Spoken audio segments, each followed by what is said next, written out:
حضور علیہ السلام نے ارشاد فرمایا کہ الغیبۃ اشد من الزنا، کہ جو غیبت ہے وہ زنا سے بھی بدتر ہے.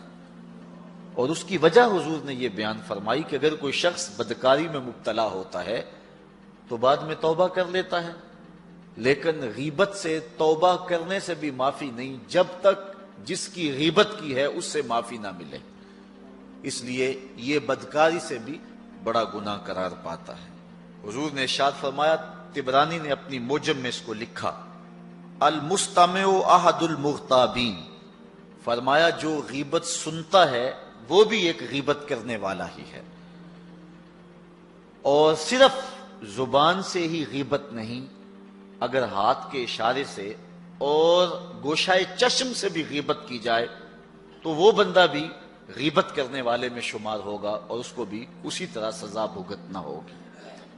ایک خاتون کا تذکرہ چلا تو حضرت عائشہ رضی اللہ تعالی عنہا نے اس کا حضور کو بتاتے ہوئے عرض کیا ہاتھ کے اشارے سے کہ وہ چھوٹے قد کی، تو حضور نے فرمایا عائشہ غیبت نہ کرو. تو عرض کی حضور وہ واقعی چھوٹے قد کی ہے؟ غیبت یہ ہے کہ کسی شخص کے عیب کو جو اس کے اندر موجود ہے اس کے پس پشت بیان کرنا، یہ غیبت ہے. اور اگر اس کے اندر عیب نہیں ہے اور پھر عیب اس پر لگایا جائے تو یہ غیبت نہیں ہے، یہ بہتان ہے. اگر اس کے اندر ہے، بالکل ہے، 100% اس کے اندر عیب موجود ہے اور اس عیب کو بیان کیا جائے اس کے پس پشت، جس کو سن کر اس کو دکھ پہنچے گا اور وہ ناراض ہوگا، تو وہ غیبت کہلاتی ہے. بصورت دیگر وہ بہتان ہوگا اور وہ دوہرا جرم ہے.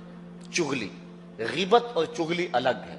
غیبت یہ ہے کسی کا عیب بیان کر دیا جائے اس کے پس پشت، اور نمیمہ چغلی یہ ہے کہ کسی شخص نے کسی کے بارے میں کوئی بات کہی اور آپ اس سے بات لیتے ہیں اور جا کے اس کے منہ میں ڈال دیتے ہیں. اس شخص کو کہتے ہیں تیرے بارے وہ یہ کہہ رہا ہے، یہ ہے نمیمہ، اور یہ انتہائی بری خصلت ہے. اللہ قرآن میں سورہ القلم کے اندر ارشاد فرماتا ہے وَلَا تُطِعْ كُلَّ حَلَّافٍ مَّهِينٍ هَمَّازٍ مَّشَّاءٍ بِنَمِيمٍ. یہ چغل خور ولید بن مغیرہ کی خصلت ہے، چغل خوری، اور اللہ نے اس کے ساتھ اس کو منسوب کیا. یہ جھوٹی قسمیں کھانے والا اور چغلی کرنے والا ہے. اس نے حضور علیہ السلام کو مجنون کہا تھا اور اللہ تعالیٰ نے اس کے نقص گنوائے. اور اس کافر کے نقائص میں سے ایک نقص یہ تھا کہ یہ چغلی کرنے والا تھا.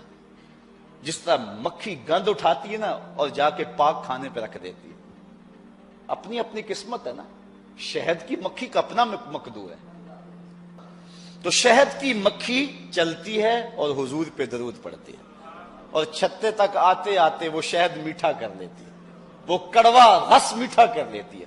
اور دوسری مکھی گندگی پہ بیٹھتی ہے، ایک جگہ سے گندگی اٹھاتی ہے اور دوسری جگہ پہ لا کے رکھ دیتی ہے. چغل خور بھی اس مکھی کی طرح ہے، ایک جگہ سے گندگی اٹھاتا ہے اور دوسری جگہ پہ رکھ دیتا ہے اور لڑائی اور فساد برپا کر دیتا ہے.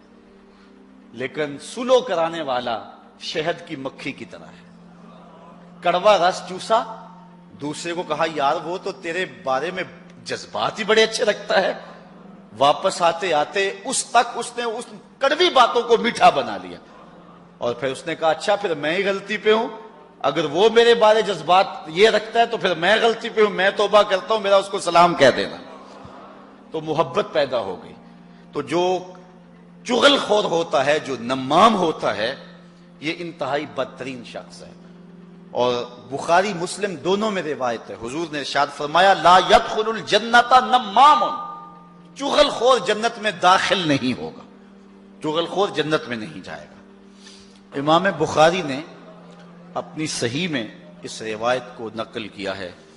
حضور علیہ السلام نے ارشاد فرمایا تاجدو من شرار الناس ذل وجہین هو الذی یاتی ہؤلاء بوجہ وہؤلاء بوجہ. حضور نے فرمایا کہ اللہ کے نزدیک سب سے شریر آدمی وہ ہے کہ جو دو منہ والا ہے. ایک شخص کے پاس جاتا ہے تو اور منہ لے کے جاتا ہے، دوسرے شخص کے پاس جاتا ہے تو اور منہ لے کے جاتا ہے. اس کو کہتا ہے اس نے تیرے بارے یہ کہا، اس کو کہتا ہے اس نے تیرے بارے یہ کہا، لڑائی کرا دیتا ہے، خاندان توڑ دیتا ہے. اچھا غیبت بری چیز ہے، چغلی اس سے بھی بری چیز.